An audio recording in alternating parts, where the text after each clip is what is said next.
The living room was filled with balloons, streamers, and the warm laughter of family and friends.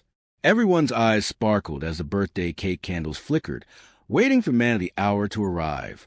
Lisa, 40, had worked for weeks planning the perfect surprise birthday party for her husband, Mark. She wanted him to feel celebrated, to feel loved, to know that family and community stood behind him.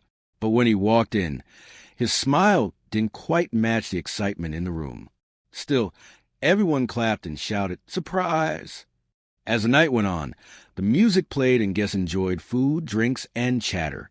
Lisa handed her husband a large box, wrapped neatly in bright red paper. "Go on, open it," she said with a wide smile. Everyone leaned in to see what was inside. Mark ripped off the wrapping, pulled open the lid, and froze. Inside was a black pistol. Lisa looked confused. It wasn't the gift she had bought. Guests murmured, unsure if this was some kind of prank. Then, in a heartbeat that no one could ever take back, Mark lifted the gun, aimed it at Lisa, and fired. The sound of the shot silenced the room. Lisa's scream never came. Her body crumpled to the floor as guests shrieked in terror. Blood pooled across the hardwood. Children cried. Adults shouted. Someone dialed 911 with shaking hands. And Mark? He just stood there, gripping the gun, breathing heavily as if a dark cloud had finally escaped his chest. But why would a husband kill the very woman who had just thrown him a party filled with love? Before anyone could answer, Mark turned his eyes to the room full of stunned witnesses. Lisa Miller had always been the kind of woman people looked up to in her Pennsylvania neighborhood. She was a nurse at the local hospital, a devoted mother too, and the sort of friend who remembered every birthday, every anniversary, every small detail that made others feel seen. Her husband, Mark, was different, a quiet man in his early 40s. He worked at a small construction company. Some neighbors called him reserved. Others called him short-tempered. But to Lisa, he was a man she had promised to love and care for, no matter how difficult things got. In the weeks leading up to his birthday, Lisa had poured her heart into planning the surprise party. She ordered his favorite barbecue, picked out decorations in his favorite color, blue, and invited friends and family. She even hired a local guitarist to play some of Mark's favorite songs from the 90s. Her friends noticed how much effort she put into it.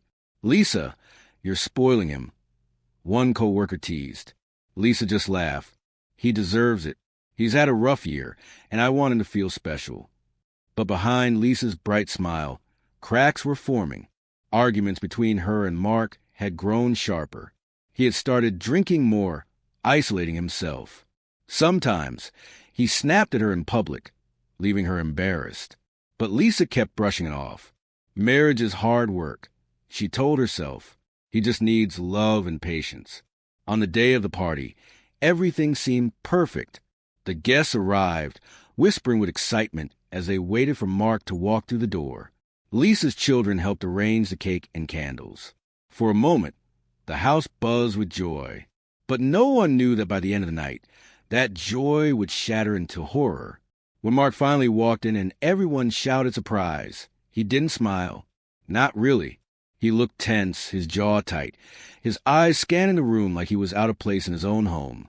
Lisa hugged him, kissed his cheek, and whispered, "Happy birthday." He hugged her back, but his grip felt cold. As the evening went on, the guests relaxed. Laughter filled the room. Drinks flowed. The smell of barbecue filled the air. Children played tag in the backyard. To everyone else, it was a happy night. But Lisa kept noticing her husband's distant gaze. He didn't laugh. He didn't mingle. He just sat there, watching. Then came the gift. Lisa had planned to give him a new smartwatch. Something useful. Something thoughtful. But when she handed him the box, expecting him to light up with surprise, everything changed. Mark opened it, reached inside, and pulled out a gun. Lisa's heart dropped. That wasn't her gift. She hadn't bought a gun. She stared frozen, her mouth open to say something. But before she could, he raised the weapon and aimed it at her chest. The sound of the gunshot split the night. Guests screamed. Chaos broke out. Someone knocked over the cake. Children wailed as parents shielded their eyes. Lisa collapsed to the floor, her breath gone, her blood spreading across the polished wood. And in the middle of the chaos, Mark stood motionless, the gun still hot in his hands, staring down at his wife. The question no one could answer was why. And when the police arrived, that question only deepened. The wail of sirens grew louder as neighbors gathered on the sidewalk, whispering in disbelief. Inside the house, the birthday decorations still hung from the ceiling, but the floor was a scene of chaos. Red streaks across the wood, guests pressed against the walls, and in the middle of it all, Lisa lay still. 2 police officers burst through the door, guns drawn. "Drop the weapon," one shouted. Mark stood frozen, the pistol dangling loosely in his hand. For a moment, it looked as though he might turn the gun on himself. But instead, he slowly lowered it, placing it on the table beside the half-melted cake. His expression was unreadable. Calm, almost empty. Paramedics rushed past him, kneeling beside Lisa. One of them pressed down on her chest, counting compressions, while another checked for a pulse. Guests huddled together, trembling and crying. Children clung to their parents, their small faces pale with fear. "Is she breathing?" a guest whispered. The paramedic shook his head grimly. "We're losing her." A minute later, the words no one wanted to hear filled the room. "Time of death, 9:42 p.m. Gasps echoed. Some people sobbed openly. Others covered their mouths in shock. Lisa, the woman who had just spent weeks planning a night of joy, was gone in an instant. Detective Rachel Carter arrived at the scene not long after. A seasoned investigator in her early 40s, she had seen her fair share of domestic disputes turn deadly. But something about this one felt different. She walked into the house, stepping carefully around broken glasses and spilled food. Her eyes landed on Mark, now handcuffed and sitting silently in a chair, his head bowed. He didn't cry. He didn't speak. He didn't even look up. Rachel crouched beside Lisa's lifeless body, her brow furrowing. "This doesn't feel like a random act," she muttered to herself. "This feels planned." She stood and faced the guests. "I know this is hard, but I need to ask, did anyone see what happened?" Voices erupted. "He just shot her out of nowhere. She gave him a present, and it was a gun." She was so happy, she didn't even know what was happening. Rachel raised a hand to quiet them. "Wait, what do you mean the gift was a gun? Who bought it?" All eyes turned toward Lisa's best friend, Amanda, who shook her head in confusion. "Lisa told me she bought him a smartwatch. She was so excited about it. I helped her wrap it this morning. That box was not supposed to have a gun in it." Rachel's stomach sank. A switch in the gift? Something deliberate? She looked at Mark again. His stillness unnerved her. It was as though he wasn't shocked, wasn't remorseful. Almost like he had been expecting this moment all along. "Get him to the station," she ordered the officers. "And bag that gun. We'll need to know where it came from." As they led Mark out, guests began whispering even louder. Some said he had been drinking more lately. Others said Lisa had confided that their marriage was falling apart. A few even claimed he had been talking about not being able to take it anymore. Rachel scribbled notes, her mind racing. Was this a crime of passion, or had Mark carefully orchestrated his wife's death in front of dozens of witnesses? When she stepped outside into the cool Pennsylvania night, flashing red and blue lights lit up the street.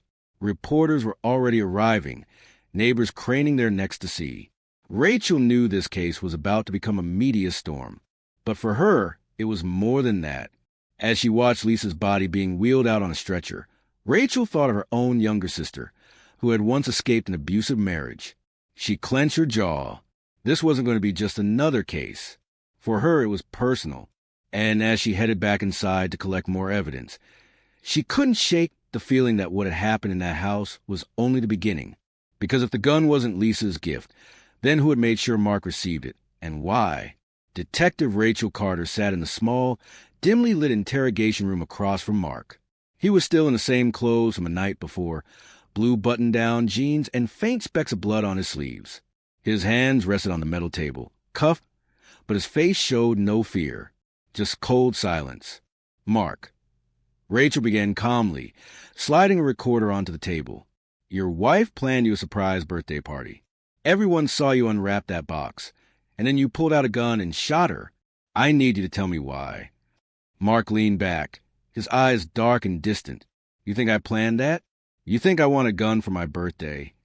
Rachel raised a brow. "Then explain it. Who gave you the gun?" He hesitated. For a moment, it looked like he might actually answer. Then he smirked, shaking his head. "Maybe you should ask Lisa." Rachel's jaw tightened. "Lisa's dead, Mark." "I know," he whispered, his eyes locking on hers. "And she deserved it."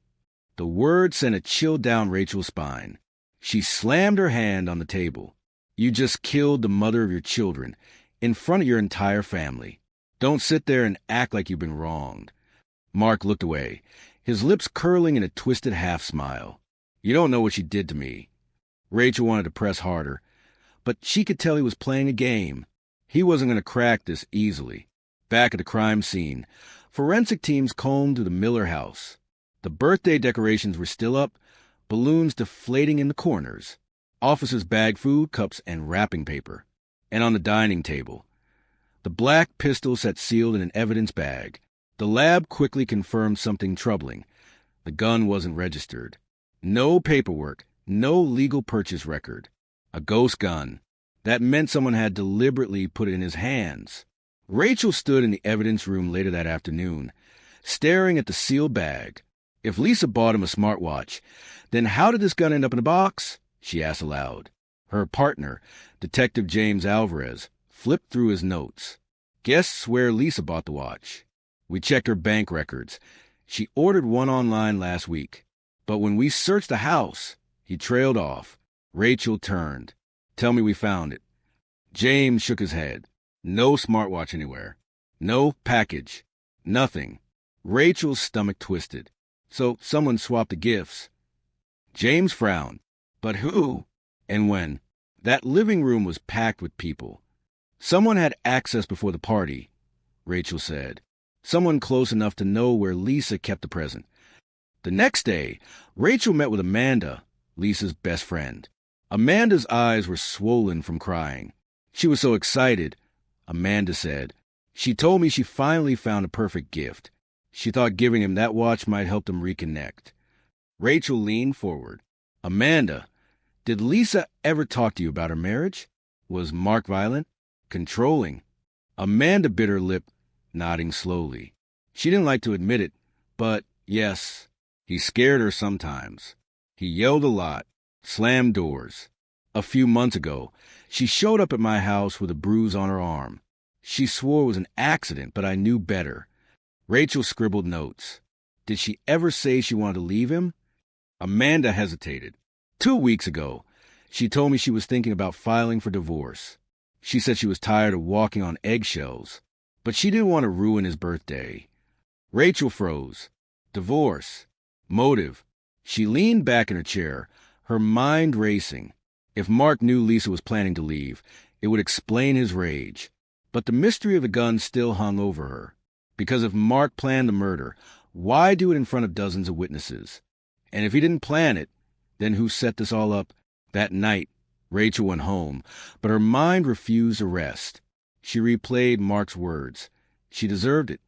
Was he just a husband pushed too far? Or was someone else pulling the strings? The case was already making headlines. News anchors called it the birthday party murder. Reporters camped outside the police station, hungry for answers. And Rachel knew if she didn't figure out where that gun came from, she'd lose control of the case. And maybe the truth would get buried forever. As she poured herself a cup of coffee, her phone buzzed with a new message from forensics.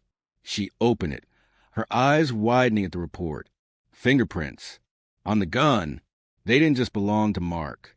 There was a second set, unidentified. Detective Rachel Carter stared at the fingerprint report in her hands. 2 sets of prints on the weapon. One belonged to Mark Miller. The other? Unknown. She leaned back in her chair, tapping her pen against the desk. "So Mark didn't load the gun himself," she muttered. "Someone else touched it first."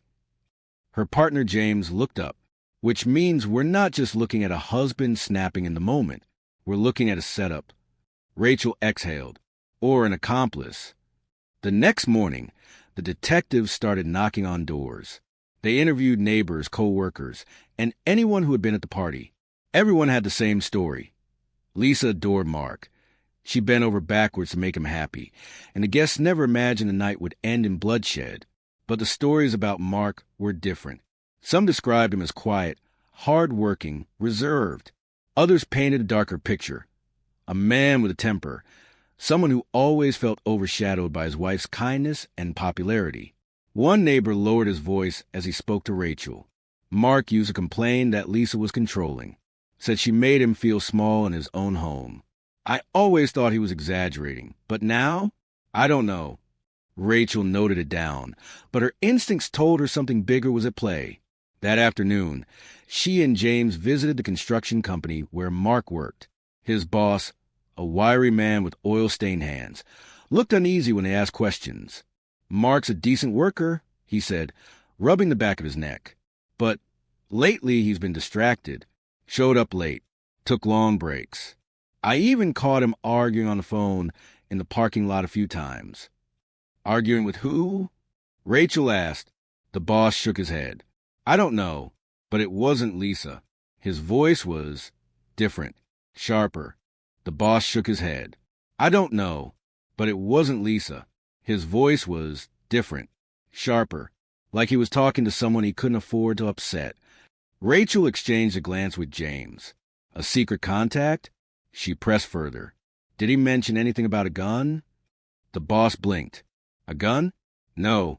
Mark's never been the type." But he hesitated. 2 weeks ago, he asked for an advance on his paycheck. Said he had something urgent to take care of. I didn't ask questions, but now... Rachel wrote it all down. The more she learned, the less this looked like a husband simply losing control. Something else was tangled in the threads. Back at the station, Rachel sat in front of the evidence board. Pictures of Lisa, and Mark stared back at her. Strings connected boxes of evidence. Lisa's missing smartwatch. Unregistered gun swapped into the gift. 2 sets of fingerprints. Mark's paycheck advance. Whispers of divorce. She rubbed her temple, frustration building. Nothing fits neatly. Every lead just raises more questions. James leaned against the wall. "We could be chasing ghosts, Rachel. Maybe Mark did it all on his own. Maybe he planted those second prints to throw us off." Rachel shook her head firmly. "No, he's many things, but he's not that clever. Someone helped put that gun in his hands." Just as she was about to pack up for the night, her phone buzzed with a new voicemail alert. She hit play. A shaky male voice filled the room. "Detective Carter, I need to talk to you. I know what happened at that party. I saw something that night. Something I shouldn't have. Meet me tomorrow, 10 a.m., at the old diner on Willow Street. Don't tell anyone." Then the line went dead. Rachel and James exchanged a look. A potential witness. Maybe the break they'd been waiting for. But as Rachel saved the message, her stomach churned with unease. Because in her experience, when a witness was as scared, it meant the truth was darker than anyone imagined. And someone out there was desperate to keep it buried. The old diner on Willow Street was nearly empty the next morning. The neon sign flickered, and the smell of burnt coffee lingered in the air. Detective Rachel Carter sat in a corner booth, her eyes fixed on the door. James sat across from her, sipping slowly, his hand resting close to his holstered gun. At exactly 10:07 a.m., a man walked in. Mid-30s, jittery, wearing a baseball cap pulled low. He scanned the room nervously before sliding into the booth beside Rachel. "You're the detective?" he whispered. Rachel nodded. "You left me a voicemail. Start talking." The man wiped his palms on his jeans. "My name's Tyler. I was at the party. Well, sort of." Rachel frowned. "Sort of." "I was outside," Tyler admitted. "I wasn't invited, but I was there delivering food. I stayed longer than I should have. Smoking behind the house. That's when I saw him." Rachel leaned in. "Saw who?" Tyler's voice dropped lower. "A guy. Tall, wearing a hoodie. He slipped into the house through the back door right before the gift exchange. He was carrying something." James stiffened. "What kind of something?" "A box," Tyler said. "Small, like a gift box. He was in and out quick. When I heard the shot, I took off. But when I saw the news later, I knew..." I knew he swapped a present. Rachel's heart pounded. A hooded man, a swapped gift box. That explained how the smartwatch turned into a gun. But before she could ask more, Tyler's eyes darted to the window. A black car had pulled up outside, idling. His face went pale. I shouldn't be here. He shoved a slip of paper into Rachel's hand. That's the plate number. It's all I got. Then, without another word, Tyler bolted out the back door. Rachel unfolded the paper. A Pennsylvania license plate scribbled in messy ink. James muttered, "Well, that was convenient." But Rachel's instinct screamed this was real. Later that afternoon, Rachel ran the plate number. It came back to a rental car, signed out under a fake name, but the rental agency security footage showed something chilling. A man, mid-40s, stocky build, short hair. Someone Rachel recognized instantly from Mark's case file. It wasn't a stranger. It was Mark's brother, David Miller. Rachel stormed into the evidence room, slamming the photo onto the table. "It's him." David swapped the gift. James frowned. "But why? If Mark pulled the trigger, what does his brother gain?" Rachel shook her head. "That's what we need to find out." But this wasn't just a murder. This was orchestrated. They dug deeper into David's background. Records showed financial troubles, debts piling up, gambling losses, unpaid loans. He was drowning. And then, one line in the report made Rachel's blood run cold. David was listed as a secondary beneficiary on Mark's life insurance policy. If Lisa was gone and Mark went to prison, David would stand to gain everything through the Children's Trust Fund. Rachel's hands trembled as she pieced it together. This wasn't about Mark snapping. This was about David setting him up. That night, Rachel couldn't shake the image of Lisa lying lifeless on the floor, surrounded by balloons and candles. She thought about the children, now motherless, their father in jail, and an uncle lurking in the shadows who might have orchestrated it all. The case had just exploded. This wasn't a story about a violent husband. This was about betrayal inside a family, and a second suspect who might be even more dangerous than the first.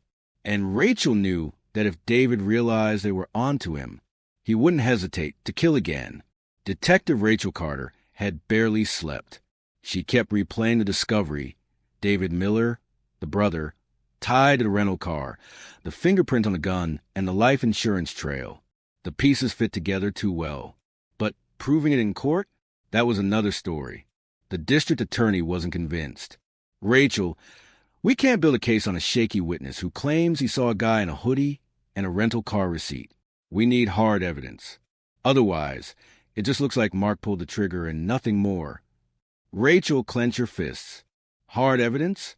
Lisa's smartwatch disappeared, and somehow a gun ended up in its place. That didn't happen by accident. Someone planted it, and that someone was David Miller. But the DA only sighed. "Then bring me something concrete. Until then, Mark's our guy."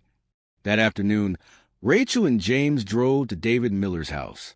It was a modest two-story home on the edge of town, the kind of place that looked ordinary too ordinary.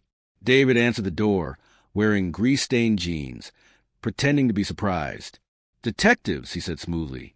"I heard about Mark. Terrible tragedy." Rachel narrowed her eyes. "Tragedy?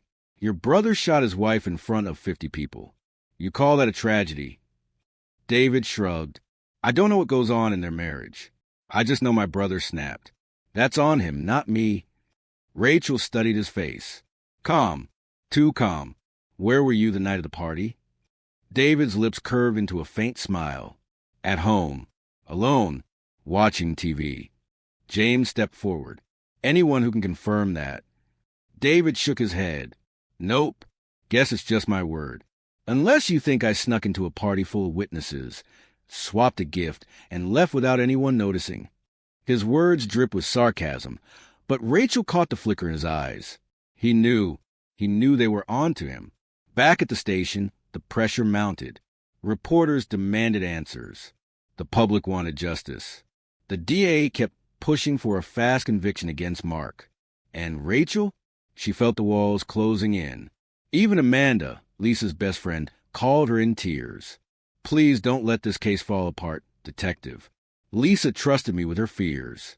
She said if anything happened to her, it wouldn't just be Mark. It would be his family, too. Rachel's chest tightened. She said that. Yes. She told me once that David gave her chills. That he asked her strained questions about Mark's job, his insurance, even about the kids. I told her she was overthinking.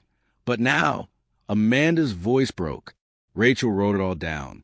It was a puzzle piece she needed, but still not enough to hold David. Then everything unraveled. 2 days later, Tyler, the nervous witness from the diner, was found dead in his apartment.